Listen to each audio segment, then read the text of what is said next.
Continue. Good afternoon friends.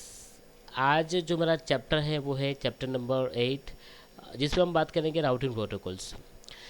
Routing protocols क्या होता है कि जब आप दो राउटर के बीच में जब कम्युनिकेशन करना चाहते हो तो वहाँ पे राउटिंग प्रोटोकॉल यूज़ होते हैं। जैसे कि छोटे से एग्जांपल के द्वारा समझाता हूँ कि मान लेते हैं कि यहाँ पे मेरा एक R1 राउटर है और एक R2 राउटर है और यहाँ पे कोई सिस्टम है। ओके, जिसको हम सोर्स एड्रेस, सोर्स नेटवर्क, और यहाँ पे हम उसको बोलते हैं डेस्टिनेशन नेटवर्क। ये सभी जो राउटर्स है वो एक दूसरे के साथ कनेक्टेड है। तो ये R1 R2 के साथ लगा हुआ है, R1 R2 के साथ कनेक्टेड है, और R1 जो है वो हमारे सोर्स नेटवर्क से कनेक्टेड है, जिसका IP है 10.10.2। और इस तरह से ये भी कंप्यूटर हमारे 30.2 के साथ कनेक्टेड है, इसका 30.1 IP है। और ये सीरियल इंटरफेस जिसका मैंने IP दिया है 20.20.1 और ये होता है 20.2।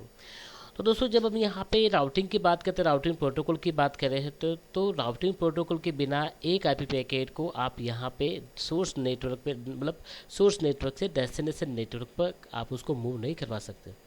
तो जब भी आपको ये IP पैकेट को मूव करना है कोई सोर्स नेटवर्क से डेस्टिनेशन नेटवर्क पे, तो हम यहाँ पे कोई प्रोटोकॉल यूज़ करते हैं जिसको बोलते हैं राउटिंग प्रोटोकॉल।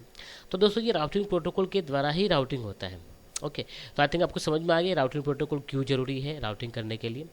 तो राउटिंग प्रोटोकॉल जिसमें हम बात करें कि मेनली दो टाइप के प्रोटोकॉल्स यहाँ पे हम देखते हैं। एक होता है EGP और एक IGP। तो IGP एंड EGP जो प्रोटोकॉल्स होते हैं, तो ये इनके नाम है इंटीरियर गेटवे राउटिंग प्रोटोकॉल, और एक होता है एक्सटीरियर। तो ये दोनों का फ़र्क क्या है? तो जो हमारे इंटरनल नेटवर्क में जो प्रोटोकॉल यूज़ होते हैं, तो वो प्रोटोकॉल को हम IGP बोलते हैं, यस। और जो प्रोटोकॉल हम एक्सटर्नल नेटवर्क में यूज़ करते हैं उसको हम बोलते हैं EGP। तो ये जो नेटवर्क के अंदर ये प्रोटोकॉल्स होते हैं, तो इसके अंदर भी सब प्रोटोकॉल्स और होते हैं, और ये जो प्रोटोकॉल्स होते हैं वो एक पर्टिकुलर AS नंबर यूज़ करते हैं। तो ये AS नंबर जो होता है वो बहुत सारे नेटवर्क का कलेक्शन होता है, और एक कॉमन एक ED वैल्यू की तरह वो सभी राउटर्स के बीच में वैल्यू को शेयर करता है, डेटा को शेयर करता है, राउटिंग टेबल को शेयर करता है। ओके, और यहाँ पे एक्सटर्नल, अगर मैं एक्सटर्नल मतलब गेटवे प्रोटोकॉल्स की बात करूँ तो इसमें BGP की हम डिस्कस करेंगे। तो दोस्तों, यहाँ पे हम बात करने वाले हैं कि राउटिंग प्रोटोकॉल जो है होते हैं, तो मेनली उसको दो टाइप में कैटेगराइज किया है। एक होता है EGP और दूसरा होता है IGP। तो ये दोनों प्रोटोकॉल जो होते हैं इनके बारे में हम यहाँ पे डिस्कस करने वाले हैं। तो अगर यहाँ पे हम बात करें कि राउटिंग प्रोटोकॉल अगर static route and dynamic route होता है। ओके, तो राउटिंग प्रोटोकॉल अगर स्टैटिक रूट की बात करें तो जहाँ पे हमने दो राउटर के बीच में जहाँ पे मैन्युअली पाथ दिया है, जैसे कि R1 राउटर को R2 राउटर के पास जाना है, तो वो हमने मैनुअल पाथ दिया है। जैसे कि ये 10.2 कंप्यूटर है, उसको 30.2 के पास जाना है, ओके, कम्युनिकेट करना है, तो वो हमने यहाँ पे मैनुअल पाथ इन दोनों के बीच में प्रोवाइड किया, तो वो स्टैटिक रूट हो गया। बट अगर डायनेमिक रूट की बात करें तो डायनेमिक रूट में क्या होता है कि आपने यहाँ पे कोई प्रोटोकॉल यूज़ किया है राउटिंग, और जस्ट ये प्रोटोकॉल, जैसे कि मैं रिप की बात करूँ और आपने यहाँ पे राउटिंग प्रोटोकॉल यूज़ किया है, तो ये ऑटोमेटिक पाथ को अपडेट करेगा। डायनेमिकली अपडेट यहाँ पे R1 से R2 पे जाती है, तो ये प्रोटोकॉल को हम बोलते हैं डायनेमिक। तो डायनेमिक प्रोटोकॉल यहाँ पे दो टाइप के होते हैं। एक होता है IGP एंड EGP। तो ये प्रोटोकॉल EGP के अंदर आप यहाँ पे देखोगे तो यहाँ पे डिस्टेंस वेक्टर प्रोटोकॉल्स और लिंक स्टेट प्रोटोकॉल होते हैं। जो डिस्टेंस पे काम करने वाले प्रोटोकॉल को हम बोलते हैं डिस्टेंस वेक्टर प्रोटोकॉल, और जहाँ पे वो एवरी टाइम लिंक चेक करते हैं, एवरी 30 सेकंड के अंदर R1 R2 के साथ जब लिंक चेक करता है, तो ये प्रोटोकॉल को हम बोलते हैं लिंक स्टेट। और इन दोनों के बीच में कई कबार वो डिस्टेंस पे भी काम करता है, कई कबार वो लिंक स्टेट पे भी काम करता है। तो ऐसे प्रोटोकॉल को हम हाइब्रिड प्रोटोकॉल बोलते हैं, जैसे कि EIGRP। आगे बात करते हैं। तो अभी हम यहाँ पे टाइप को मतलब टाइप ऑफ राउटिंग प्रोटोकॉल को कैटेगराइज करें तो तीन टाइप के प्रोटोकॉल कैटेगराइज कर सकते हैं।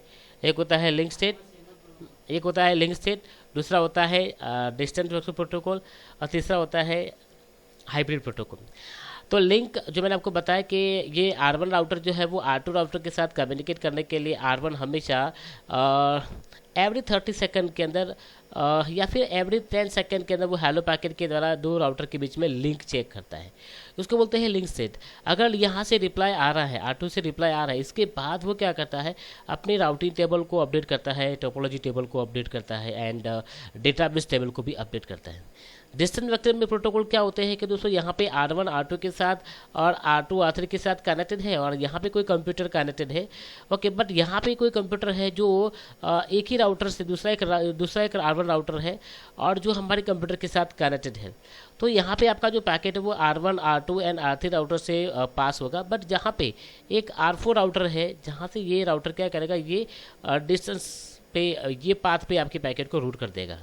इसका मतलब क्या होता है कि यहाँ पे नंबर ऑफ राउटर, एक सोर्स एड्रेस से डेस्टिनेशन नेटवर्क में जाने के लिए number of packet, number of routers ज़्यादा आते हैं, नंबर ऑफ होप्स ज़्यादा आते हैं, तो ये बेस्ट पाथ नहीं हो सकता।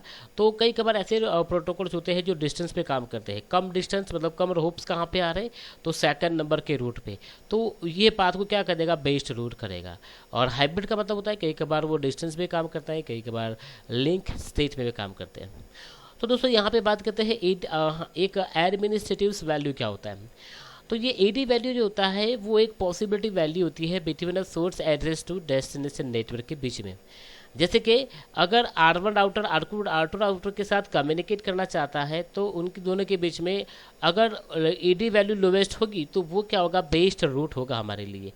तो बट यहाँ पे अगर मैं बेस्ट रूट एडी वैल्यू की बात करूँ तो स्टैटिक रूट जो है वो 1 वैल्यू है।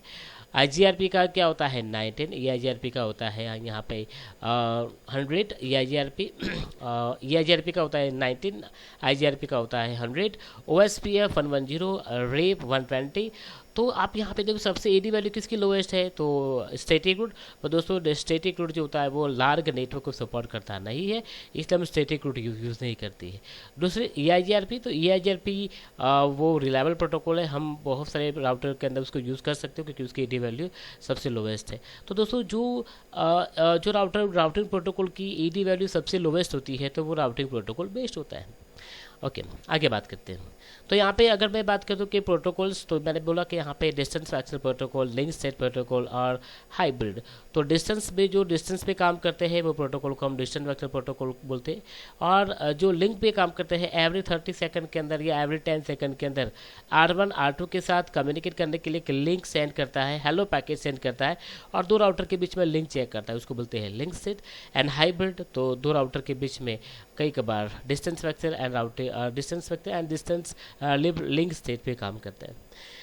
ओके, तो अभी हम स्पेशलाइज बात करते हैं रीप राउटिंग प्रोटोकॉल। तो एक राउटिंग इन्फॉर्मेशन प्रोटोकॉल होता है, तो ये एक डिस्टेंस वेक्टर प्रोटोकॉल है और ये प्रोटोकॉल जो होता है वो एवरी 30 सेकंड के अंदर अपडेट को सेंड करता है R1 से R2 के बीच में। ये मैक्सिमम 16 होप तक ये कनेक्ट हो सकता है। मतलब अगर आपने यहाँ से R2 R1 के साथ अगर बीच में सपोज के 15 राउटर्स होते हैं तो ये तब तक सपोर्ट करेगा। अगर 16 होप्स आ गया तो ये इसको क्या बोलेगा, अनरीचेबल नेटवर्क, मतलब 16 होप को ये सपोर्ट करता नहीं है।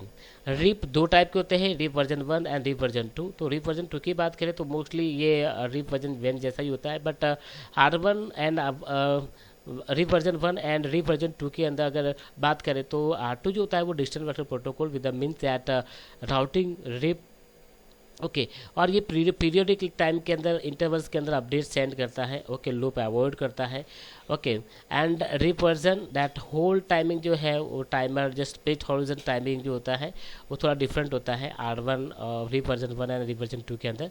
ओके, तो उसकी ईडी वैल्यू जो होता है तो ईडी वैल्यू उसकी 120 होता है। और यहाँ पे R2 की मतलब रिवर्जन 2 की बात करें तो ये बहुत ही रिलायबल है। ओके, जैसे कि मैं यहाँ पे बात करूँ तो ये भी R1 जो होता है वो डिस्टेंस वेक्टर प्रोटोकॉल है, ये भी डिस्टेंस वेक्टर प्रोटोकॉल है। ये भी 15 हब सपोर्ट करता है, ये भी 15 हब सपोर्ट करता है। ये क्लासफुल नेटवर्क को सपोर्ट करता है, तो ये क्लासलेस नेटवर्क को सपोर्ट करता है। यहाँ पे ब्रॉडकास्ट बेस होता है, यहाँ पे एक मल्टीकास्ट एड्रेस 224 और 0.9, तो ये एड्रेस यूज़ करके पूरे नेटवर्क के अंदर अपडेट को सेंड किया जाता है। VLS को सपोर्ट नहीं करता है, ना ही तो ऑथेंटिकेशन प्रोवाइड करता है, ना ही तो कोई डिसकंटिन्यू नेटवर्क को सपोर्ट करता है। बट यहाँ पे ये VLSM को और MD5 एल्गोरिथम यूज़ करके ऑथेंटिकेशन प्रोवाइड करता है और डिसकंटिन्यूअस नेटवर्क को सपोर्ट करता है। बात करते हैं EIGRP। तो EIGRP एक इन्हांस डिस्टेंस वेक्टर प्रोटोकॉल है। ये सिस्को प्रोप्राइटरी प्रोटोकॉल है और ये प्रोटोकॉल जो होता है वो एक हाइब्रिड प्रोटोकॉल है। हाइब्रिड प्रोटोकॉल का मतलब ऐसा होता है कि ये प्रोटोकॉल आप कई बार लिंक स्टेट पे भी काम करेगा और डिस्टेंस वेक्टर पे भी काम करेगा। EIGRP use the concept that autonomous system, इसके अंदर ऑटोनोमस सिस्टम का यूज़ किया जाता है राउटिंग करने के लिए। और यहाँ पे एडवर्टाइज करता है, ये एडवर्टाइज के द्वारा एक राउटर R1 R2 के साथ कम्युनिकेट करता है। VLSM को सपोर्ट करता है ये राउटिंग प्रोटोकॉल और ये लिंक सेंड करता है packet OSPF does not instead of the send now traditional distance vector update. IGRP जो होता है वो उसके कुछ कैरेक्टर्स ये है कि ये पीरियडिकली अपडेट करता है, मल्टीकास्ट एड्रेस यूज़ करता है 224.0.0.9 एंड 224.0.0.10। ओके, तो बात करते हैं BGP। तो BGP जो है वो भी एक बॉर्डर गेटवे प्रोटोकॉल होता है जो अलग अलग ISP, जैसे कि R1 जो होता है वो सपोज के एक ISP 1 से कनेक्टेड है, एंड ये दूसरा राउटर जो है वो ISP 2 से कनेक्टेड है। तो आप यहाँ पे BGP प्रोटोकॉल कॉन्फ़िगर कर सकते हो। तो एक्सटर्नल नेटवर्क होते हैं तो इनके बीच में आप ये प्रोटोकॉल कॉन्फ़िगर कर सकते हो, जिसके अंदर यहाँ पे आप यहाँ पे देख सकते हो कि ये पूरा एक एंटायर नेटवर्क है और दूसरा भी एक एंटायर नेटवर्क है, दोनों के ये सिंबल अलग अलग है। तो यहाँ पे हमने BGP कॉन्फ़िगर किया है दोस्तों। ओके, OSPF, तो OSPF एक लिंक सेट प्रोटोकॉल है, तो वाइडली इसको यूज़ किया जाता है, इसको प्रोप्राइटरी प्रोटोकॉल है। ये R1 R2 के साथ अपडेट सेंड करने के लिए ये एक डिजक्स्ट्रा एल्गोरिथम यूज़ करता है और ये एल्गोरिथम के द्वारा वो अपडेट को सेंड करता है। ये ऑलवेज एक प्रोटोकॉल रन करके शॉर्टेस्ट पाथ डिफाइन करता है between the source address and destination network के बीच में और बहुत ही क्विकली ये फास्ट कन्वर्जन प्रोवाइड करता है। ओके, और ये जो प्रोटोकॉल है जो नंबर मतलब मैक्सिमम नंबर ऑफ राउटर्स को सपोर्ट करता है, स्केलेबल है, CIDR VSL को सपोर्ट करता है, अनलिमिटेड होप्स को सपोर्ट करता है। ओके, और ये एक लिंक सेट प्रोटोकॉल है, IPv4 और IPv6 को भी सपोर्ट करता है। IS-IS की बात करें तो intermediate system to intermediate system, तो ये प्रोटोकॉल जो है वो एडमिनिस्ट्रेटिव डोमेन्स नेटवर्क के अंदर एंड राउटिंग प्रोटोकॉल है। ये डिफरेंट एरियाज के बीच में इसको यूज़ किया जाता है। ओके, जिसको हम EGP एंड BGP बोल सकते हो। तो यहाँ पे IS-IS जो प्रोटोकॉल जो होता है वो एक फ्लूडिंग मैसेज के द्वारा फ्लूडिंग टोपोलॉजी इन्फॉर्मेशन अपडेट करता है नेटवर्क के अंदर, और इसके अंदर दो टाइप के होते हैं, L1 एंड L2। तो L1 जो होता है तो ये destination is outside and areas and the routers to system level 2। Okay, तो L1 जो होता है L1 link and L2 link. तो L1 लिंक जो होता है वो इंटरनल डेटा कम्युनिकेट करने, इंटरनल राउटिंग करने हम यूज़ करते हैं। L2 जो होता है वो एक्सटर्नल नेटवर्क के लिए हम उसको यूज़ कर सकते हो। जैसे आप यहाँ पे देख सकते हो एरिया 0, एरिया 13 है, एरिया 10 है, एरिया 12 है। तो यहाँ पे अलग अलग लिंक्स हैं, तो इनके बीच में आप कम्युनिकेशन करने के लिए L1 L2, तो L1 L2 इस तरह से आप लिंक यहाँ पे यूज़ कर सकते हो इंटरनल एंड एक्सटर्नल कम्युनिकेशन करने के लिए। ओके, तो ये हमारा एक थियरी था राउटिंग प्रोटोकॉल्स, जिसके बारे में मैंने आपको बताया। ओके, तो प्लीज़ उसको देख लीजिए। ओके, एंड कोई डाउट है तो प्लीज़ आप उसको रिपीट कर दीजिए, देख लीजिए। Thank you very much.